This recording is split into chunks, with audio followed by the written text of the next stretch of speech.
são os prestadores de serviços. E é importantíssimo que os gestores tenham em mente que hoje, seja qual for a modalidade de serviços que você contrate, há incidência da Previdência Social. Quer você contrate uma empresa de prestação de serviços, uma terceirizada para segurança, vigilância, para limpeza, uma empresa que vai fazer uma obra de fachada, uma obra no telhado, um simples bombeiro que vai consertar alguma coisa, ou mais ainda, o jardineiro que cuida das plantinhas do prédio, há incidência de Previdência Social. Então, é bom ficar atento que sempre que se contratar um serviço, seja ele da modalidade que for, a Previdência Social vai estar presente para receber os seus tributos. Todo mundo aqui deve estar lembrado, né, que há alguns anos atrás, bem antes de 2003, antes dessa legislação nova ter sido instituída, o calvário que era para alguém que viesse necessitar do benefício da Previdência Social. Começar numa viúva, ela desse entrada no seu benefício, isso se arrastava por um ano. Isso foi minimizado e resolvido nos governos anteriores a esse, antes de 2003, quando as pessoas passaram a receber com 30 dias. Mas a Previdência continuava deficitária, né, pagando aos seus beneficiários, né, em datas que se esticavam ao longo do mês até o dia 20 e poucos de cada mês. Era um calendário sofrido. O que aconteceu? Com a legislação nova de 2003, quando todos passaram a ser contribuintes da Previdência Social, sem exceção, a Previdência Social começou a arrecadar mais. Com as ações para inibir as fraudes, ela passou a arrecadar mais. Com isso, conseguiu melhorar extremamente o seu atendimento àqueles que recebem da Previdência Social. Tanto assim que hoje, né, todos recebem até o 5º dia útil do mês, né? Ou seja, o mês vira e os pagamentos estão todos lá. Melhorou sensivelmente o controle, melhorou os valores pagos, ou seja, o fator de previdência está melhor e, enfim, foi bom para todo mundo que precisa da Previdência, que recebe benefícios dela. Só que isso tudo só foi possível com a maior arrecadação da Previdência, com essa legislação que veio aí de 2003 para cá. Ou seja, todo mundo que trabalha é contribuinte da Previdência Social. Todo serviço que você contrata tem incidência da Previdência Social. Ou seja, você vai contratar uma empresa para fazer uma obra no seu telhado, tá? Essa obra, atentem bem que nós não estamos falando aqui da área do COFINS, do Imposto de Renda, estamos tratando apenas de Previdência. Seja ela empresarial, cooperativada ou por contribuinte individual, que é o autônomo, a incidência da Previdência Social, as normas para isso. O que acontece? Você contrata alguém para fazer uma obra no seu telhado. Essa obra vai durar, sei lá, 3 meses. Essa obra vai ter um custo de, vamos dizer, R$20 mil, sendo que, por contrato, R$12 mil são mão de obra e R$8 mil são materiais. Sobre a parcela da mão de obra, incide os 11% da Previdência Social. Deve a contratada destacar isso na nota fiscal, no boleto ou no recibo. Se ela não o fizer, é responsabilidade de você, contratante, reter esse valor e recolher o valor da Previdência Social, das normas, de acordo com as normas estabelecidas na legislação. Então, entendam bem, apesar da empresa contratada ter que destacar o imposto, você, contratante, pela legislação, não pode se eximir de fazer o desconto caso ela não o faça. Então você tem que descontar. Se o valor da mão de obra não estiver estabelecido em contrato, não for a nota fiscal não separar o que é mão de obra e o que é material, esses 11% devem incidir sobre 50% do valor do serviço. Também assim o é com aquele prestador de serviço avulso ou autônomo. Você contrata alguém que vai lá cortar a grama, pintar o muro, né, ou vai fazer um pequeno reparo no condomínio, dele também você deve reter os 11%. E além de reter os 11%, deve incluí-lo na GFIP do FGTS. Mas para que isso aconteça, esse prestador de serviço, contribuinte individual, deve ter ou o NIT o número de inscrição do trabalhador na Previdência Social, ou o PIS, ou o PASEP, porque sem esses números não há como fazer o recolhimento e a inclusão na GFIP. Porque hoje, todos os recolhimentos que são feitos, eles são individualizados. A Previdência sabe exatamente a quem pertence aquele dinheiro que ela está recebendo. Por quê? Quando esse trabalhador aparecer lá para solicitar um benefício à Previdência Social, ela sabe exatamente quanto ele já recolheu e quais são os valores que ele tem que receber. Então, atendem bem.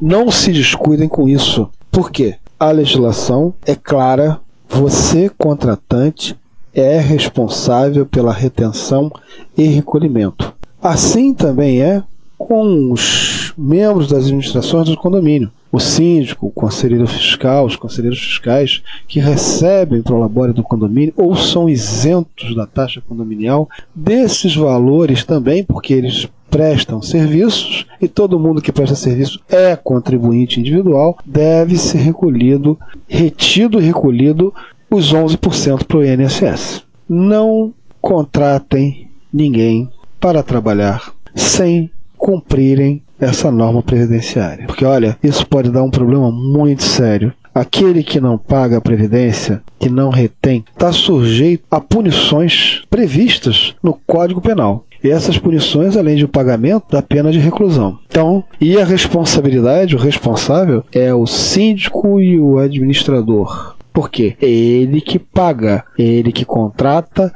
é ele que faz o cheque, é ele que faz o pagamento. Outro ponto importante, não tem essa de querer economizar. Não, eu não vou reter do cara porque eu também não vou pagar, ou o serviço vai ficar mais caro, porque como eu vou reter ele vai aumentar o preço.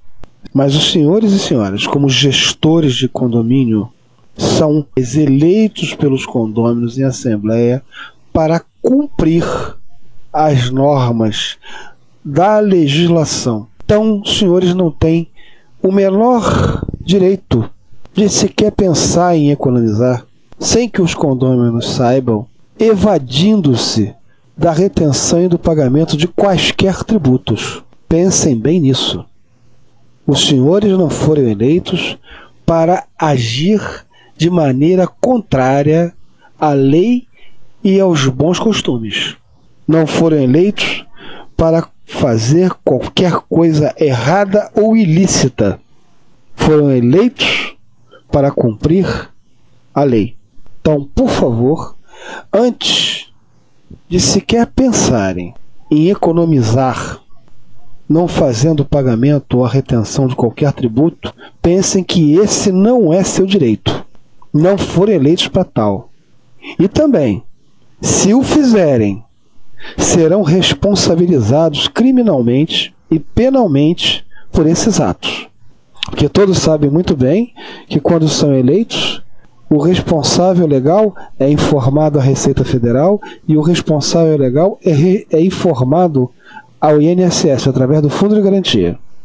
Então os atos praticados naquele período da gestão estão lá arquivados. Então pode passar 2, 3, 4, 5 anos, 10 anos, 20 anos, 30 anos. Se alguma coisa acontecer, aquele que praticou vai ser responsabilizado. Claro, em primeiro será o condomínio, que terá que arcar com as custas e com o ônus da dívida. E depois, por uma segunda ação, o condomínio vai atrás daquele responsável. Então, pensem bem no que estão fazendo, se por acaso alguém sugerir ou pensar em uma economia no que se tange aos impostos, ou a qualquer outra área. Façam o que é certo, façam o que é correto. Outra coisa, é preciso ter muito cuidado com a contratação de serviços no que diz respeito à parte trabalhista. Existe uma responsabilidade chamada solidária, ou seja, aquele que contrata, em termos trabalhistas, ele é solidário nas responsabilidades com a contratada. Ou seja, você contrata uma empresa para fazer uma obra, para fazer um serviço, para fazer uma pintura de longo prazo. Um serviço contínuo de longo prazo. Ou até uma terceirizada que vai ficar lá no seu condomínio prestando serviço de limpeza ou de vigilância. Se você não cumprir as normas para verificar se os empregados que estão no seu condomínio trabalhando estão registrados, se os encargos sociais estão sendo recolhidos, se as obrigações sociais estão sendo cumpridas e você não tiver isso arquivado, e esses empregados sofrerem pela contratada algum tipo de prejuízo, ou seja, a contratada não recolheu os impostos, não pagou o salário dos empregados, a ação será do condomínio. Em primeiro lugar, ele será notificado pelo Ministério do Trabalho para cumprir essas obrigações, para pagar o fundo de garantia, pagar o INSS, pagar salários e todos os outros haveres dos empregados. E depois vai ter que correr atrás da empresa contratada, isso é, se ela tiver condições e meios para ressarcir o condomínio. Então, não é só chegar e contratar uma terceirizada, ou contratar uma empreiteira, uma empresa para fazer um serviço, uma obra. É necessário ter uma empresa prestando um serviço no condomínio, o serviço contínuo, é bom que se ressalte isso, né, porque esse é o que caracteriza mais, dá mais trabalho do que você ter o empregado, tipo o seu faxineiro lá. Você contratar um terceirizado para o serviço de faxina dá mais trabalho do que você ter o seu empregado contratado diretamente para fazer a sua faxina. Porque você vai ter que fazer uma organização tal em que você fiscalize a empresa prestadora de serviço terceirizado para você verificar todos os documentos, todos os meses de todos aqueles funcionários que aparecem lá para trabalhar no seu condomínio. Por quê? Se acontecer alguma coisa, você, seu condomínio, serão os primeiros a serem responsabilizados por uma figurinha chamada responsabilidade solidária. Tá bem claro isso? Mais uma coisa, já faz algum tempo existe de fato a Super Receita, que nada mais é a união da Receita Previdenciária, da Secretaria da Receita Previdenciária com a Secretaria da Receita Federal. Se os senhores olharem, né, o site do INSS cuida basicamente dos empregados.